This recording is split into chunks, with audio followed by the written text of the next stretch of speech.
Bonjour à tous et merci d'assister à cette présentation de la solution WOD de la société Xenium Technologies. Alors la solution WOD est une solution qui permet de gérer le temps d'exposition aux ondes de Wi-Fi. La solution tend à répondre à un besoin concret qui est celui du plan école numérique qui prévoit de déployer un certain nombre d'outils dans les écoles, des outils pédagogiques qui vont devoir utiliser du Wi-Fi, notamment les tablettes. Et à côté de cela, la loi Abeille, qui est une loi dont la vocation est de limiter l'exposition pour les mineurs aux ondes électromagnétiques en général et Wi-Fi en particulier.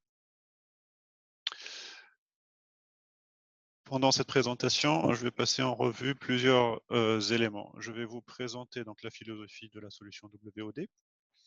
Je vais vous présenter les différents modes de déploiement possibles de la solution. Je vais vous parcourir avec vous les menus de configuration clés qui permettent d'appréhender la solution réellement. Et enfin, je vais vous faire une démonstration technique de la solution. Alors, la philosophie du produit est simple. Le produit vient s'ajouter à un existant. Imaginons, nous avons déjà une infrastructure Wi-Fi. On ajoute la solution WOD à côté de la solution. La solution WOD irait discuter avec les bornes Wi-Fi afin de leur dire de désactiver l'émission radio, c'est-à-dire qu'on coupe le Wi-Fi et on coupe les émissions d'ondes électromagnétiques. On déploierait des boutons auprès des enseignants ou des éducateurs.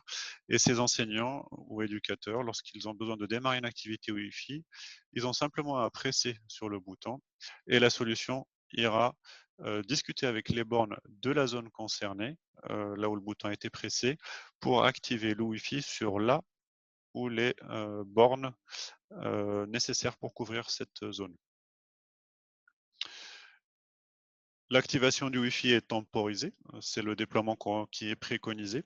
Donc, au bout d'un certain temps de fonctionnement, supposons 1 heure, la solution va aller discuter avec là où les bornes Wi-Fi concernées pour aller leur dire de se couper à nouveau et de couper l'émission des ondes radio.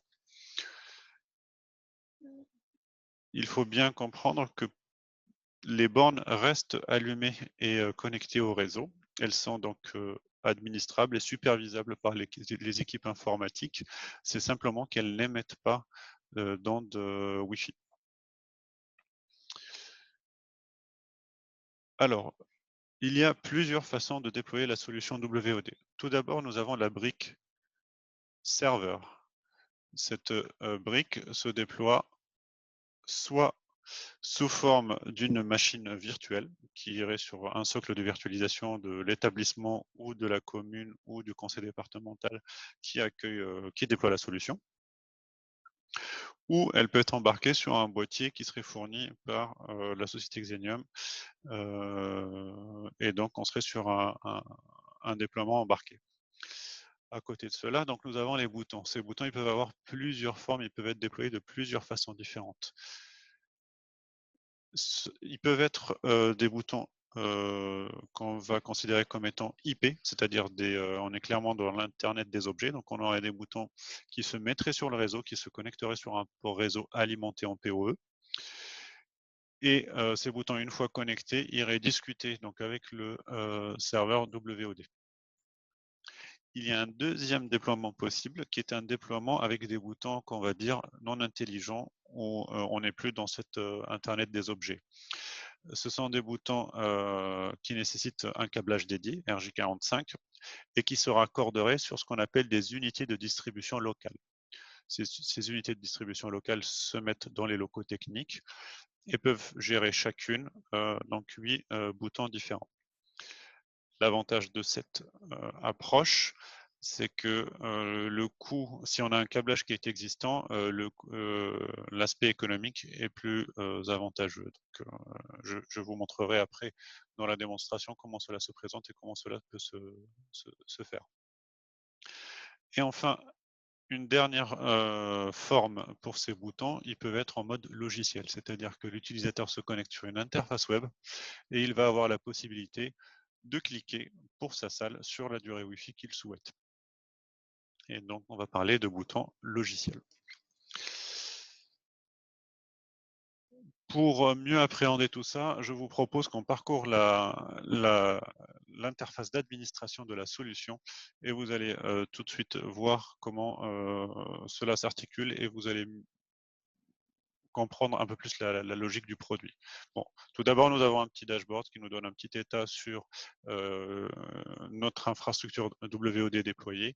Par exemple, nous voyons là que nous avons donc nous avons 5 bornes Wi-Fi gérées aujourd'hui par la solution, 3 qui sont gérées et 2 qui ne le sont pas.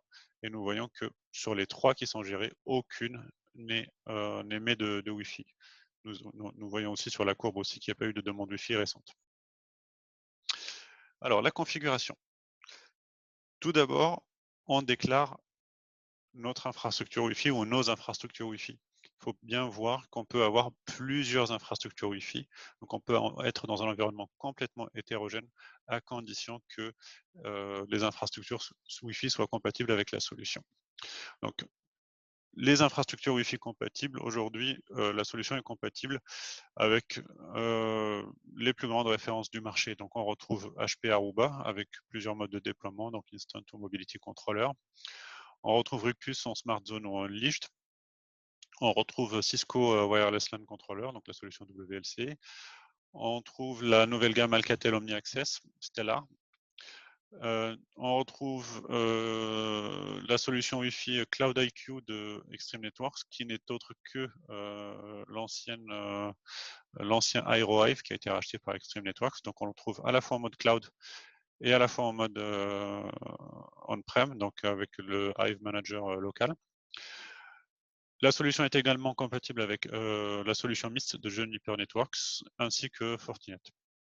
Cette liste a vocation à s'élargir et à grossir au fur et à mesure des rapprochements technologiques qui peuvent être mis en œuvre et des demandes du terrain. Pour qu'une solution soit compatible avec le WOD, il y a besoin de 2 éléments clés. La possibilité de discuter de manière formelle avec l'infrastructure Wi-Fi en s'adressant à elle et en étant en mesure de dire à une borne spécifiquement de couper sa radio ou de l'activer. Ensuite, il faut que le constructeur propose la possibilité technique de couper la radio des bornes et de stopper effectivement l'émission d'ondes Wi-Fi et d'ondes électromagnétiques. Donc, on disait, première étape, j'ajoute mes infrastructures Wi-Fi. Donc, je peux en sélectionner une au hasard. Et comme vous pouvez le voir, donc chaque type d'infrastructure a ses spécificités. Par exemple, si je suis en Aruba Instant AP, j'ai juste besoin de saisir un login et un mot de passe, en plus de l'adresse IP forcément et d'un nom qui est simplement cosmétique. Mais par exemple, si je vais sur Cloud IQ, je vais avoir tout un tas de paramètres spécifiques à ce type d'architecture. Donc, une fois que j'ai ajouté mon infrastructure Wi-Fi, je vais la retrouver ici et je vais pouvoir retrouver les éléments qui la composent. Par exemple, ici, j'ai qu'une seule borne, mais ici, j'en ai 2. Donc, je déclare mon infrastructure Wi-Fi et donc j'importe l'inventaire des bornes Wi-Fi qui la constituent. Ensuite, je vais m'occuper d'ajouter mes boutons. Donc, rappelez-vous, il y a 3 façons d'avoir des boutons. Donc, soit les boutons classiques qui passent par des unités de distribution locale. Donc ici, j'en ai une de raccordée. Et donc, comme vous le voyez, je peux en avoir 8. Et j'en ai qu'un seul qui est connecté actuellement. Donc, une fois que j'ai toutes mes UDL, toutes mes unités de distribution locale, je vais avoir tous les boutons qui la concernent qui vont remonter dans le système. Je peux avoir des boutons de demande IP. De la même manière, ces boutons découvrent le serveur et viennent s'accrocher dessus et s'associer et vont s'afficher ici. Et enfin, j'ai la possibilité de gérer des boutons logiciels. Alors, les boutons logiciels sont essentiellement déclaratifs, c'est-à-dire je crée mon bouton logiciel, je lui donne un nom, un nouveau bouton, on va dire, allez, salle CE2 ou CM1, parce que je crois qu'on a déjà du CE2, voilà. Et voilà, j'ai créé mon nouveau bouton ici. Donc, j'ai créé mes infrastructures Wi-Fi, j'ai tous mes boutons qui sont remontés, donc qu'ils soient via les UDL en IP ou en logiciel.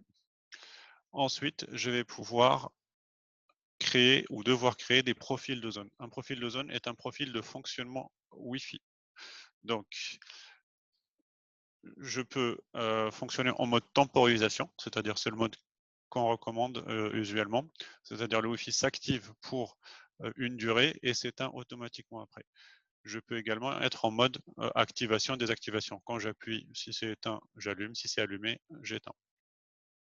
Je peux aussi presser sur le bouton sur deux durées différentes et donc je peux associer deux façons de fonctionner différentes. Ici, j'ai par exemple le profil qui s'appelle activité pédagogique. J'ai mis, quel que soit l'appui ici, 60 minutes d'activation Wi-Fi. Je peux décider, par exemple, si j'appuie de manière longue, de passer à 120 minutes d'activation Wi-Fi, 2 heures, ou je peux dire 0, ce qui voudra dire je passe en mode changement d'état, c'est-à-dire si c'est allumé, j'éteins, si c'est éteint, j'allume. Pour la démo, j'ai ici un profil de démo qui est associé, donc 3 minutes de fonctionnement si j'appuie de manière courte et 6 minutes de fonctionnement si j'appuie de manière longue. J'ai mes infrastructures Wi-Fi avec leurs AP, j'ai mes boutons, j'ai mon profil de zone, je vais pouvoir créer mes zones. Alors mes zones, je peux les répartir par établissement. Supposons nous avons une ville ou un conseil départemental qui doivent gérer plusieurs établissements, donc plusieurs écoles ou plusieurs collèges, bah, je vais pouvoir ajouter les bâtiments et les établissements, je les déclare, et après je vais venir positionner dedans mes différentes zones. Donc une zone, c'est quoi? Si je fais ici ajouter une zone, donc c'est un nom. Supposons la classe, donc tout à l'heure on avait dit CM1, une description, alors c'est la porte 12 au premier étage. Non, je mets tout ça, hop. Tout ça est dans l'école Jules Ferry que j'ai créé préalablement comme étant un bâtiment ou un établissement. Et je vais pouvoir lui activer un profil Wi-Fi. Donc, soit le profil de démo 3 minutes, 6 minutes, soit l'activité pédagogique qu'on a vu tout à l'heure qui fait 60 minutes. Ensuite, je vais pouvoir positionner des bornes au hasard. On va dire, par exemple, ici, c'est la R310 qui est là. Et ce sera ce bouton-là. Voilà. Donc là, j'ai constitué ma zone. Donc, un profil de fonctionnement Wi-Fi, une localisation pour mieux la retrouver ensuite. Là où les bornes qui la constituent, les boutons ou le bouton qui est nécessaire pour faire fonctionner cette zone, tout simplement. Donc si j'édite mes bornes ici CE1 et CE2, mes zones CE1 et CE2, je vais voir que la zone CE1 est constituée de l'IAP 216. Alors c'est juste un nom comme ça ne correspond pas à un modèle d'IAP. Hein. Et puis, j'ai ici deux boutons donc, qui correspondent dans leurs commentaires à la salle CE1.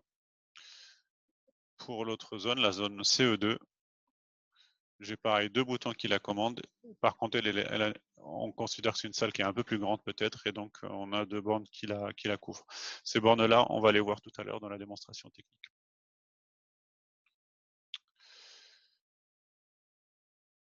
D'ailleurs, nous allons attaquer la démonstration technique du coup.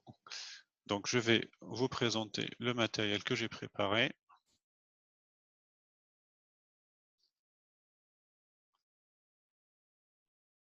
Voilà. Donc ici, j'ai un bouton de type bouton IP qui est là. Donc on voit, on a un bouton et un voyant qui sont là.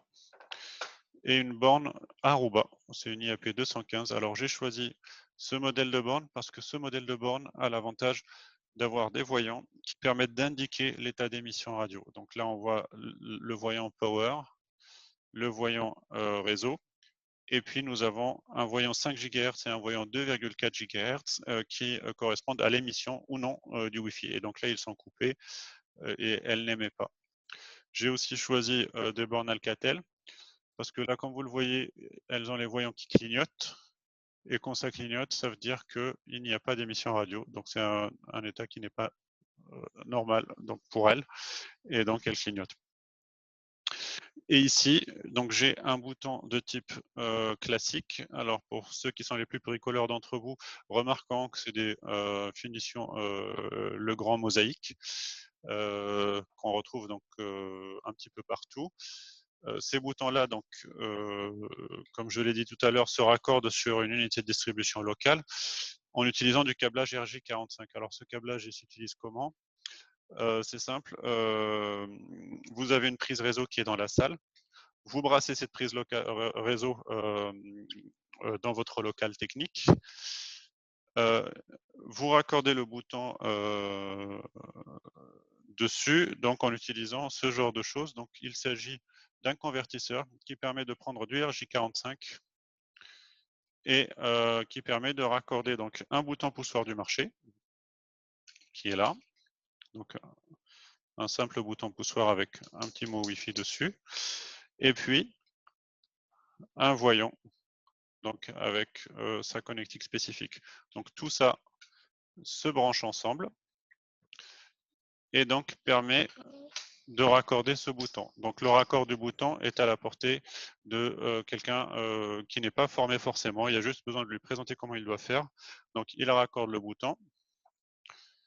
Et en local technique, il est brassé sur l'UDL. Donc ici, c'est l'unité de distribution locale. Donc on peut le voir, elle a 8 ports qui sont faits pour accueillir les différents boutons non intelligents. Et puis cette unité de distribution locale, elle est raccordée au réseau de l'établissement. Donc, ce que je vais faire là, c'est que je vais appuyer sur le bouton. Donc cette demande va être interceptée par le serveur qui va ensuite aller regarder ce qu'on a mis dans la configuration. Et donc tout à l'heure, on avait dit que pour ce bouton-là, il était associé à la zone qui s'appelle CE1 et dans laquelle il y a la borne IAP. Donc c'est cette borne-là. Donc ce qui va se passer maintenant, c'est qu'on va voir tout d'abord une activité et on va voir les voyants 5 GHz et 2,4 qui vont s'allumer. Donc la borne va se mettre réellement en émission radio. Et ensuite, on va avoir, on le voit, c'est arrivé. Et après, on a le bouton Wi-Fi du bouton, le voyant Wi-Fi du bouton qui va s'allumer. Donc il va indiquer à l'enseignant que c'est bon, il a du Wi-Fi, il peut commencer son activité pédagogique. Alors ici, on est parti pour 3 minutes. Donc au bout de 3 minutes, le voyant va s'éteindre et ensuite la borne va couper son Wi-Fi. Je vais faire la même chose sur le bouton normal, non IP, le bouton non intelligent. Je vais appuyer plus longuement. Donc là, c'est pour avoir une durée de fonctionnement plus longue, donc 6 minutes dans notre profil de démo. Donc de la même manière, le serveur va discuter avec les deux bornes qui sont là. On va voir leur voyant changer de mode de fonctionnement. Donc là, ils clignotent, ils vont passer au bleu fixe. Et après, nous allons avoir le voyant du bouton qui va lui aussi s'allumer et passer au bleu.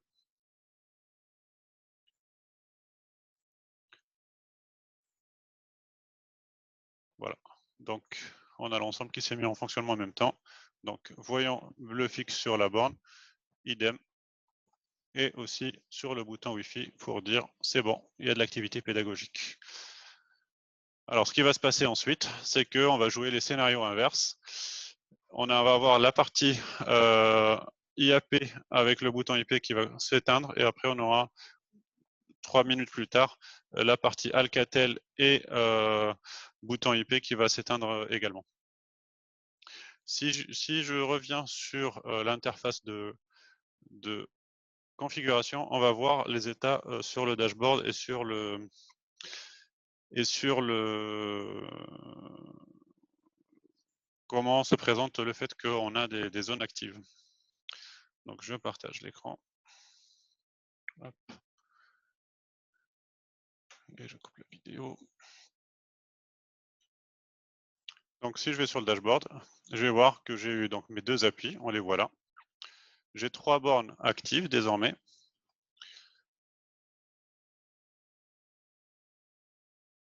Et je vois ici mes 2 salles en activité. Donc là, moi, je viens de voir que le bouton associé à cette zone vient de s'éteindre.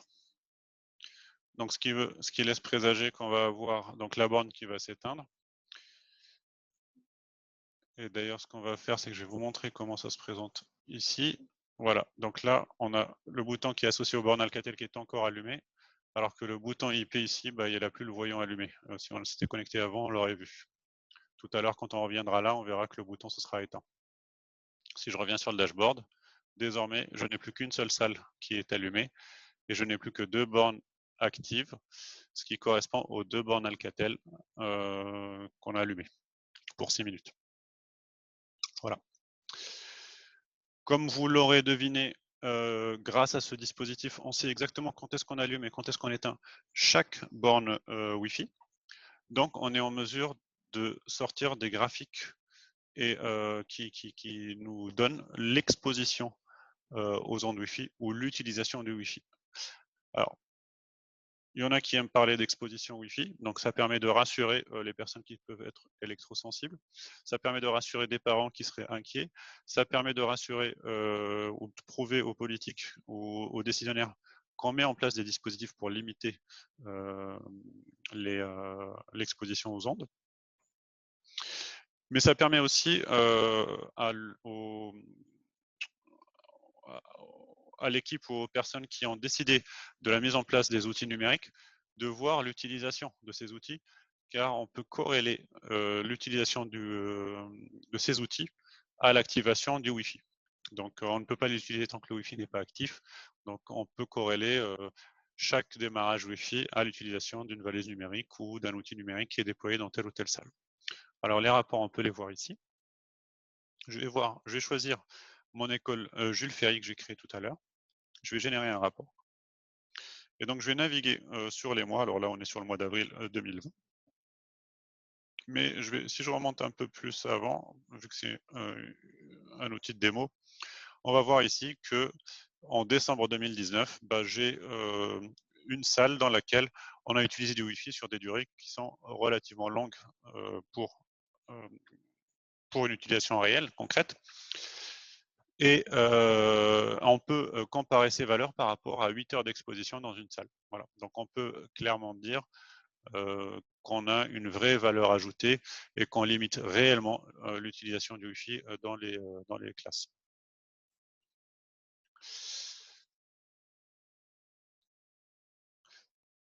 Voilà. Donc, si je devais résumer en quelques mots les avantages de cette solution et les éléments clés, les points forts, les éléments différenciants. Donc, c'est une solution qui vient s'ajouter à un Wi-Fi existant. Le seul prérequis, c'est qu'il soit compatible. Donc, on a vu tout à l'heure la liste des constructeurs. Donc, il y a Cisco, il y a HP, il y a Ruckus, il y a Alcatel, il y a Fortinet, il y a Juniper Networks et Extreme Networks. Donc, on va dire que le gros du marché est présent. Il y a d'autres choses qui sont en cours et qui vont arriver, notamment Huawei. Pour les administrateurs réseau, il y a quelque chose qui est appréciable, c'est-à-dire le matériel reste allumé et joignable sur le réseau. Donc, on peut superviser les bornes Wi-Fi, on peut les mettre à jour, on peut modifier leur configuration. Donc, il n'y a pas de débranchage physique de la borne Wi-Fi, elle n'est pas coupée électriquement, elle reste disponible. Donc, si on a une supervision en place, quand une borne est éteinte, c'est qu'elle est en panne, c'est pas elle est débranchée parce qu'elle n'est pas utilisée. Nous avons donc les rapports qui nous permettent de donner une valeur sur l'exposition ou l'utilisation du Wi-Fi. Et puis, on enlève cette responsabilité à l'enseignant. C'est pas à lui d'aller éteindre la borne Wi-Fi ou au responsable d'établissement. C'est la solution qui s'occupe de faire le nécessaire. Voilà. Bah, écoutez, j'espère que le sujet vous a intéressé et que la solution a su retenir votre attention. Merci d'avoir assisté à cette vidéo.